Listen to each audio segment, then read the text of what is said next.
You are holding a cheap pen, the kind that runs out before anything important is finished. It hovers over a document that will reshape your life. Your hand is steady. That's what unsettles you most. You expected fear to show itself physically. It doesn't. The office smells like burnt coffee and recycled air. Across from you sits a federal agent, Reyes. He slides a folder toward you without speaking. You read it once, then again. By the third time, something shifts. Your life, as you knew it, is already over.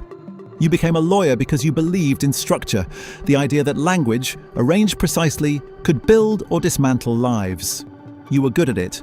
School, practice, long nights, clean filings. You built a reputation. Not wealth yet, but trajectory. A known name in certain rooms. A life defined by small consistencies. Your dry cleaner, your regular table, your dog waiting at the door. These weren't luxuries. They were coordinates. Reyes introduces himself like a serial number. DEA. His silent partner stands near the door, reducing the room's size without moving. Then Reyes says it. They've been watching your client for 14 months. 14 months. Your mind runs the math automatically. 14 months ago, you were handling a corporate restructuring for that same client. 6 weeks of work, clean documentation, reasonable fees, nothing unusual, nothing alarming, except now, everything is. Your client, reliable, punctual, never sloppy with payments, has been central to a federal narcotics investigation for over a year, and you didn't know. Or you convinced yourself you didn't. And that distinction is what this room is really about. You think back to your first meeting with him. The watch, subtle, expensive, signaling patience. A referral from someone you trusted. Straightforward work, at first. A warehouse deal, then expansion. Asset protection, corporate structuring, consulting agreements. Each piece made sense on its own. Each had documentation. Each passed surface-level scrutiny. You never looked beneath the surface. Because clients don't pay you to find problems, they pay you to solve them. And that quiet difference? No one teaches it. Reyes begins laying out evidence. Photos, wire transfers, a corporate chart spreading like fractured glass. He points, your client, then an entity you helped build. No commentary, just silence, letting you connect the lines. And you do. Your work is inside something far larger than you allowed yourself to see. In front of you sits a proffer agreement, an invitation to talk. What you say won't be used directly against you, but it will lead them further. A one-way door. Reyes calls it an opportunity, mentions your exposure once. That word lands heavier than the rest. He's talking about your career, your license, your life, held together right now by thin procedural walls his office controls. You pick up the pen. Put it down, you look at the silent partner, still unmoving.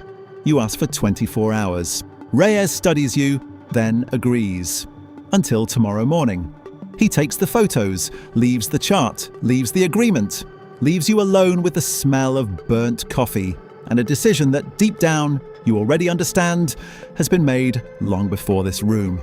The drive home feels unfamiliar, like you're borrowing someone else's life. The roads are the same, but the context is gone. The dog greets you at the door. You sit on the floor with him, something you don't normally do. He doesn't question it. Dogs don't need explanations, just presence. For a few minutes, that's all you are. You call no one. There's no one who won't make it worse. Your law partner would be obligated to act. Your ex-wife has earned her distance. Colleagues would analyze the law, not sit with the fear. So you sit alone. You make dinner you don't eat. You read the proffer agreement 4 times. You've seen documents like this before, from the other side. You've explained them calmly to clients, strategic trade-offs, controlled risk. Now you understand something uncomfortable. You didn't really understand them then, because now you're the one sitting in the chair. This is where your training turns against you. You see every angle. You understand that cooperation isn't innocence. That innocence isn't protection. The system you mastered wasn't built for the person inside it. It was built around them. You know exactly what's at stake. Your license, your practice, your reputation. And worse, you know exactly how fast it can disappear. By 2 a.m., you filled 4 pages of a yellow legal pad. Risks categorized, points structured, clean margins. It looks like control. It isn't. It's the same thing you've always done when afraid. turn chaos into language, lists, structure, the illusion that organizing something means you can influence it. It worked in law school. It worked in practice, because those problems had answers inside the system. This doesn't. This has outcomes, each with a cost. And the costs are real: your career, your identity, your daily life. The small coordinates you built over 15 years. All of it can collapse faster than it was constructed. Your lists don't tell you what to do. They only confirm what's at risk. That's when you realize the lists were never about information. They were about control, and you don't have it. You close the pad, take the dog outside. The night is quiet, indifferent, cool air, no urgency. The dog moves through the grass, fully contained in his world. So you stand on the sidewalk, watching a lit window across the street. Someone else awake, probably dealing with something solvable, something that yields to morning. Not this. You stay there longer than necessary. Eventually, the dog is ready to go inside.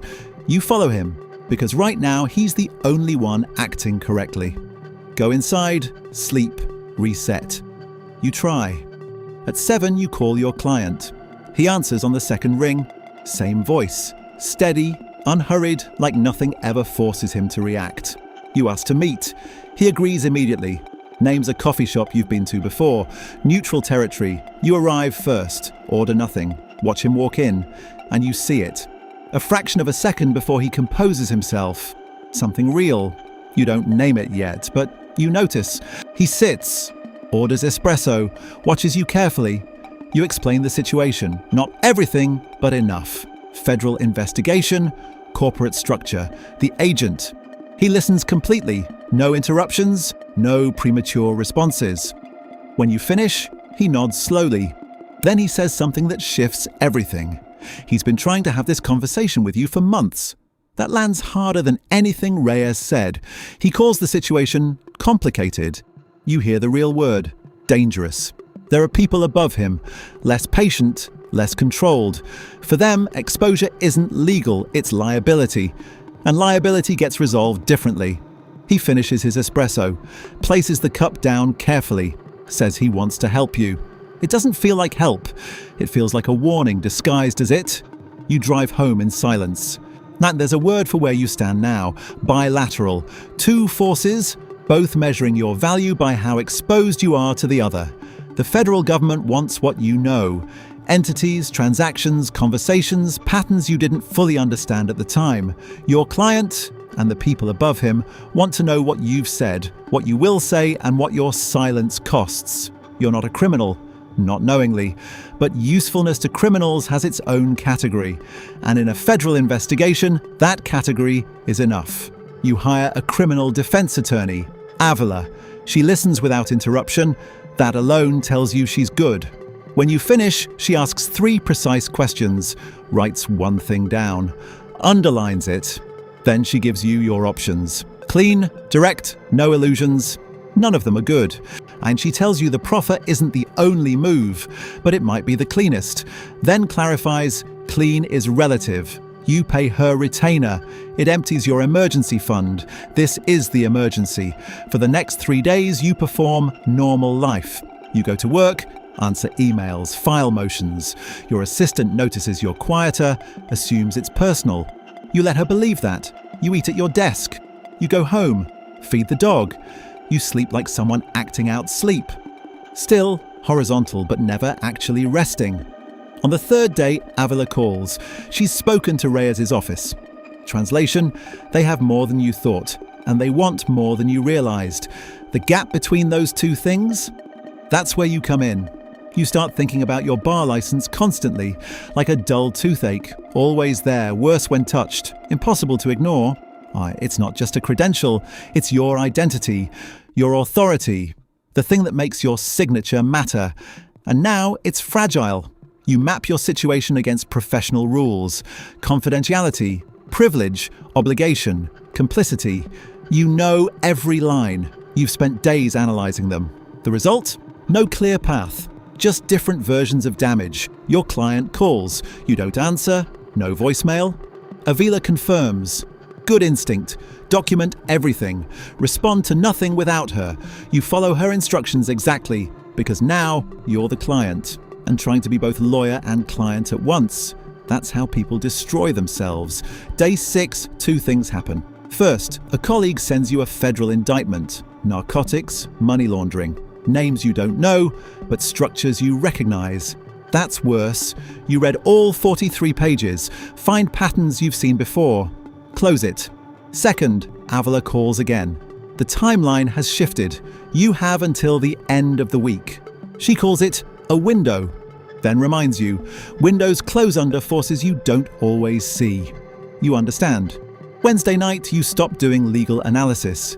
You make a different list.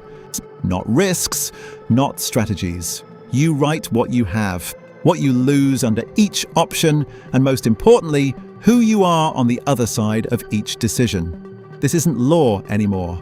This is identity, because the legal analysis didn't fail. You expected it to give you an answer it was never designed to give. The real decision sits somewhere else, between what you can defend professionally and what you can live with personally. Those two don't align perfectly. Where they split, that's your decision. Thursday morning, you sign the proffer, not with the cheap pen. With a good one, a gift. Something that still connects you to the version of yourself you're trying not to lose. The irony isn't lost on you. Reyes is there, his partner. Avila beside you, still controlled. You talk for 4 hours. And here's the part no one warns you about. You know more than you think you know. Because once you start organizing it, really organizing it, you see the full structure. And now you can't unsee it. You don't give them everything. Privilege still exists, and you use it precisely. 15 years of training finally applied under real pressure. You know where the walls are. Avila confirms each one in real time. Reyes doesn't fight the walls. He works around them. That tells you everything. He expected this. He's done this before. People like you aren't new to him. Careful, selective, cooperative, just enough to survive. What you give him is structure, entities, timelines, the sequence of how things were built, one feeding into another. Sire, what once looked like legitimate asset protection now reads differently under fluorescent lights and federal context. You give dates, amounts, conversations, and you draw a line you didn't fully see before. Legal advice versus instruction. That distinction matters now, because instructions dressed as legal consultations aren't protected. They never were. They just survived on everyone's willingness to pretend otherwise. That illusion is gone. You don't soften anything. You don't hesitate at the parts that reflect badly on you. Because at this point, hesitation is just another form of lying. To them, and worse, to yourself. You move through it clinically. Controlled. Exact. Not because you feel in control, but because control is the only thing you can still perform. You chose this path Wednesday night. This is the cost of that choice. You drive home alone. Avila tells you, you did well. Translation, you survived the room. Outside, and the world is aggressively normal. Grey sky, mild air. No acknowledgement of what just happened. You stop at a grocery store. You walk the aisles. Pick things without thinking. Some you'll eat. Some are just habit. Muscle memory from a life that's no longer intact. At checkout, the cashier asks if you found everything. You say yes. It's a lie, but a small, harmless one. The first easy thing in days. The months that follow aren't fast or slow. They're measured. Everything reduced to the next required step. You meet investigators 3 more times over 6 weeks. Each meeting expands the scope. What you thought was a contained structure turns out to be a branch of something larger, wider reach, more players, more consequences. Each session costs you something. Clarity, distance, illusion. Your bar grievance process starts 3 months later. You reported yourself. That was intentional. Control the narrative where you can, or lose it completely. You face a panel of your peers. They understand the rules perfectly. They understand the human side. Not as well. You explain everything, no exaggeration, no performance guilt, just facts. Then you wait 6 weeks. You keep working during that time, but differently, like maintaining something already marked for possible loss. Then the decision comes. Public reprimand. 2 years supervised practice. Not disbarred, not suspended. You sit in your car when you hear it, head against the steering wheel. What you feel isn't relief. Not exactly. It's survival registering in your body before your mind catches up. You're still standing, but not unchanged. Your client is indicted 8 months later. 12 defendants, 3 states. His name in the second paragraph. You read it, put your phone down, drink your coffee. The world doesn't pause for your consequences. That's the truth you're forced to accept now. It never did. Some things don't come back. A colleague who stopped calling, clients who left quietly, the version of yourself that believed clean structures meant clean reality. What remains is harder but real, a smaller practice, slower decisions, questions you ask now that you once skipped. You don't trust surfaces anymore. You look beneath them. Every time, not out of paranoia, out of earned understanding. You're not more confident, you're more precise. You are holding a pen, not the cheap one, a good one. And now, finally, you know the difference.